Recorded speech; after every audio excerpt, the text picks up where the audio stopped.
My grandfather always insisted that important decisions should be signed with the same silver fountain pen. He said a good pen reminded you that your name carried weight long after the ink dried. I still kept that pen in the top drawer of my desk, even at 27, when I was working as a junior architect in Columbus, Ohio. It had signed my college acceptance letter, my apartment lease, and every professional certification I had earned. I thought the next thing it would sign was my promotion paperwork. Instead, at exactly 8:14 p.m. on a Thursday evening, my parents slid a $52,000 internship contract across the dining table and quietly said, "We just want you to be somebody." Almost a year later, that same silver pen would be sitting alone on a polished conference table beside an unsigned document while everyone in the room waited for my answer. But that moment only made sense because of everything that came before it. Grandpa Walter believed in celebrating effort more than results. Every Friday after work, he picked me up in his aging blue 2008 Ford Fusion and drove me to a small diner called Mason's Grill. We ordered the same meals every single time. He had meatloaf with mashed potatoes. I had grilled chicken with fries and an iced tea with extra lemon. Before dessert arrived, he would pull out a folded notebook from his jacket pocket and ask one question. "What did you learn this week?" Not what I accomplished. Not how much money I made. Not whether anyone praised me. Just what I learned. When I struggled through architecture school, he spent countless weekends sitting beside me while I built scale models from foam board and balsa wood. He couldn't read blueprints, but he held tiny pieces steady while the glue dried and reminded me to eat whenever I forgot. When I failed an important licensing exam at 24, he drove 2 hours without telling me first, showed up with homemade chicken soup, and spent the evening helping me organize another study schedule instead of asking why I had failed. My parents never understood that kind of support. In our house, every achievement was quietly compared against someone else's. My older cousin became a lawyer before turning 30. My younger brother landed a management trainee position at a Fortune 500 company straight out of college. Every family dinner somehow became another scoreboard. My mother had a favorite sentence. "Potential means nothing without recognition." My father usually nodded without looking up from his plate. Looking back, I hate admitting how normal that felt. I wasn't only living inside that system, I was helping keep it alive. Whenever my younger cousins received criticism that sounded unfair, I stayed silent because I had learned silence made dinner end faster. Whenever Grandpa gently defended someone, I would change the subject instead of standing beside him. I told myself I was keeping the peace. Really, I was protecting my place in the family rankings. By the spring I turned 27, things finally seemed different. After 5 years at Harrison and Cole Architects, my supervisor, Rebecca Lawson, had told me I was being considered for a project leadership promotion scheduled for July 15th. I emailed my parents the news. I texted them the details. I even invited them to the firm's open house so they could meet the people I worked with. For the first time, they sounded supportive. Or at least, I believed they were. I didn't realize they had already made a different plan for my future. The invitation to dinner arrived 3 days later in our family group chat. Sunday, 7 p.m. Don't be late. We have something exciting to celebrate. I even replied, looking forward to it. I'll bring dessert. My mother answered with a smiling emoji. My father simply gave the message a thumbs up. Looking back, those tiny responses feel strangely important because they prove something I questioned for months afterward. I hadn't misunderstood anything. I hadn't ignored warning signs. I had confirmed my plans repeatedly, in writing, in front of people who could all see the conversation. That Sunday, I stopped at a local bakery on my way over and picked up Grandpa Walter's favorite pecan pie. He was already sitting at the kitchen table when I arrived, carefully polishing his reading glasses with the corner of a blue handkerchief. "You look tired," he said with a warm smile. "Busy week." "Busy is good." He noticed the silver fountain pen clipped inside my notebook and laughed. "Still carrying that old thing? I told you I'd use it for every important signature." He nodded proudly. "Good. Make sure every signature belongs to you." At the time, I thought he was talking about my promotion. Dinner felt unusually organized. My mother's best china was on the table. Crystal glasses. cloth napkins folded into perfect triangles. My father kept checking the wall clock every few minutes, almost as if he were waiting for someone. Then, at exactly 8:14 p.m., he reached into a leather portfolio and placed a thick stack of papers in front of me. I noticed the company logo first. Benton Industrial Development Group. I had heard of them. They were one of my father's oldest business contacts. "What is this?" I asked. My mother smiled as though she had just handed me an award. A wonderful opportunity.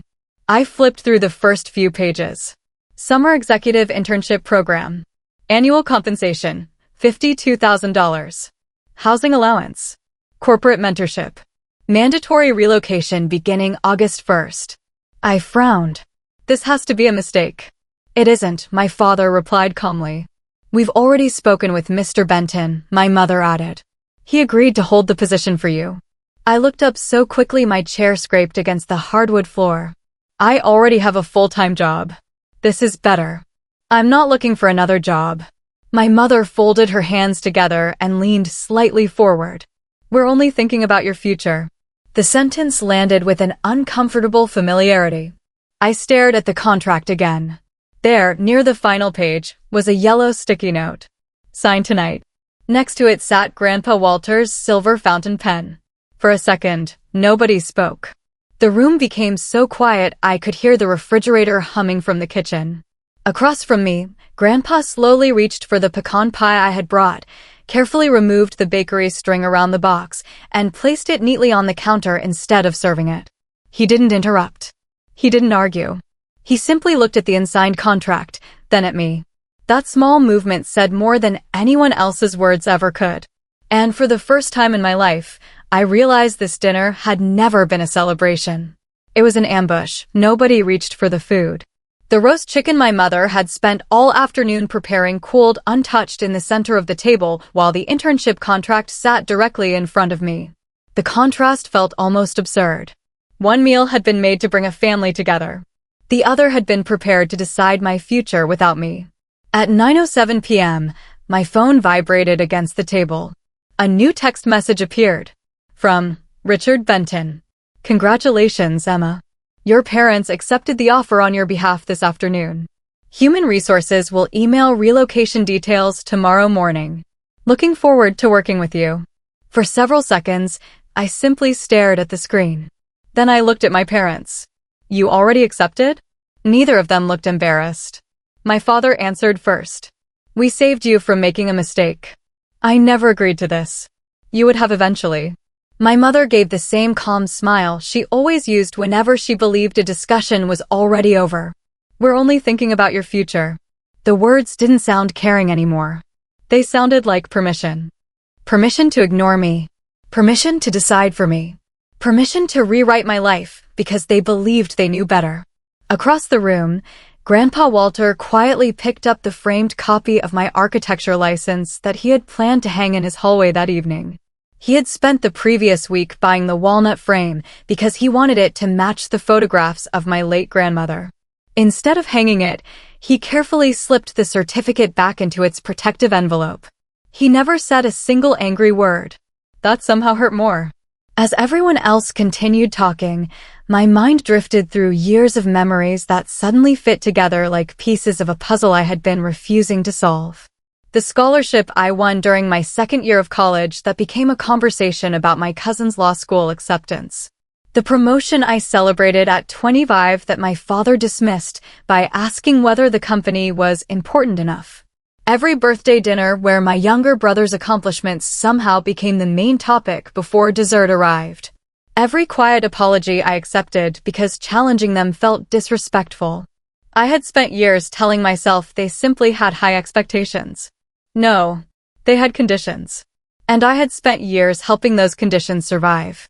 Whenever someone else became the target of their criticism, I stayed quiet because I was relieved it wasn't me. Whenever Grandpa gently defended me or anyone else, I changed the conversation instead of standing beside him. I wasn't just someone they had hurt. I had been part of the system that allowed it to continue. That realization settled heavier than the contract itself. After dinner ended without anyone touching the pie, I drove straight to my friend Melissa's apartment.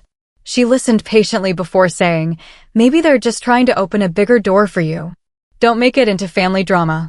An hour later, I called my older brother, Daniel. He sighed before I even finished explaining. "They're your parents, Emma. Sign it, work there for a year, and everybody stays happy. Everybody. Except me." It wasn't until nearly 11:30 p.m. that I stopped outside Grandpa Walter's house to return the silver fountain pen he had accidentally left in my bag. He opened the door before I could knock. I apologized for ruining dinner. He looked at me for a long moment, then gently closed my fingers around the pen. "You don't need permission," he said quietly, "to keep your own life." For the first time that entire night, someone had finally said exactly what I needed to hear. I barely slept that night. Just after sunrise, I opened my laptop and stared at the blinking cursor. My first response filled nearly 2 pages. I accused my parents of manipulation, control, and years of treating me like a project instead of a daughter. I read it once, then selected everything and pressed delete. The second draft was even shorter. "Don't contact me again." That one disappeared just as quickly. Neither message would give me the life I actually wanted. At 8:42 a.m., I sent the only response that mattered. "I appreciate that you believed this opportunity was valuable, but it was never yours to accept. I will not be signing the $52,000 internship contract. I have chosen to continue building the career I already earned. I hope one day we can speak about this with mutual respect." 3 minutes later, my mother replied with only 2 words. "Suit yourself." That silence lasted almost 6 months. During those months, something unexpected happened. Without the constant effort of proving myself, I finally had enough energy to simply do my work. On July 15th, I accepted the promotion my firm had offered months earlier. Rebecca handed me the leadership file, and when it came time to sign, I uncapped Grandpa Walter's silver fountain pen. "This one matters," he whispered from the front row after my small office celebration. "It always did," I answered. Instead of hosting another formal family dinner, Grandpa invited neighbors, coworkers, and a handful of close friends to his backyard. Folding chairs didn't match. Someone burned the first batch of hamburgers. A summer storm forced everyone under the garage roof halfway through dessert. It was imperfect. It was warm. It felt like home. A week later, my Aunt Linda quietly told me about the internship banquet my parents had attended without me.